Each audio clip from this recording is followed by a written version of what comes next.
വീട്ടിൽ വന്നപ്പോൾ മുതൽ അപ്പുക്കുട്ടൻ അമ്മുമ്മയുടെ പുറേന്ന് മാറിയിട്ടില്ല കേക്ക് ഉണ്ടാക്കി തരാൻ പറഞ്ഞിട്ട്. അങ്ങനെ വൈകുന്നേരം ആയപ്പോൾ അമ്മുമ്മയും അപ്പുക്കുട്ടനും കൂടെ കേക്ക് ഉണ്ടാക്കാൻ വേണ്ടി കയറി. അമ്മുമ്മയെ സഹായിക്കാനാന്നുള്ള പേരിൽ അപ്പുക്കുട്ടനും പുറകെ തന്നെ എത്തി കേട്ടോ. ഈ ഒരു പ്രായത്തിൽ അമ്മ വാട്സപ്പ് വഴിയാട്ടോ ഈ കേക്ക് ഉണ്ടാക്കാനൊക്കെ പഠിച്ചത്. ജോലിയെല്ലാം കഴിഞ്ഞ് വെറുതെ ഇരിക്കുമ്പോൾ അമ്മ ക്ലാസ് അറ്റൻഡ് ചെയ്യും. വീട്ടിലിരുന്ന് തന്നെ കേക്കൊക്കെ ഉണ്ടാക്കി നമുക്കൊരു പ്രോഫിറ്റ് ഉണ്ടാക്കാനും പറ്റും.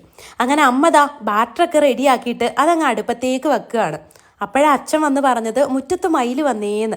അങ്ങനെ മയിലിനെ കാണാൻ വേണ്ടി ഓടി ചെന്നപ്പോൾ 1 മൈലല്ല 2 മൈലുണ്ടായിരുന്നു. അമ്മ ഓടിപ്പോയി കുറച്ച് അരിയൊക്കെ എടുത്ത് അതിന് ഇട്ട് കൊടുത്തു കേട്ടോ. അങ്ങനെ 30 മിനിറ്റ് കഴിഞ്ഞ് വന്ന് നോക്കിയപ്പോൾ കേക്കൊക്കെ റെഡി ആയിട്ടുണ്ടായിരുന്നു. ചൂട് മാറിക്കഴിഞ്ഞ് തട്ടി പാത്രത്തിലേക്ക് ഇട്ടു. കേക്കിന്റെ കാര്യം പറയണ്ടല്ലോ, ഭയങ്കര സോഫ്റ്റ് ആയിരുന്നു കേട്ടോ. അമ്മ ഇത് ഞങ്ങൾക്ക് ഉണ്ടാക്കി തരാൻ വേണ്ടി പഠിച്ചതാ. പക്ഷെ നിങ്ങൾക്ക് വേണമെങ്കിൽ ഇത് പ്രൊഫഷണലായിട്ട് പഠിച്ച് ഇതിൽ നിന്ന് തന്നെ ഒരു ഇൻകം ഏൺ ചെയ്യാൻ പറ്റും. ബാക്കി ഡീറ്റെയിൽസ് എല്ലാം ഞാൻ കമന്റ് ബോക്സിൽ കൊടുത്തേക്കാട്ടോ. അപ്പൊ ചെക്ക് ചെയ്ത് നോക്കിക്കോ. അപ്പുക്കുട്ടൻ കേക്കും കൊണ്ടുപോയി.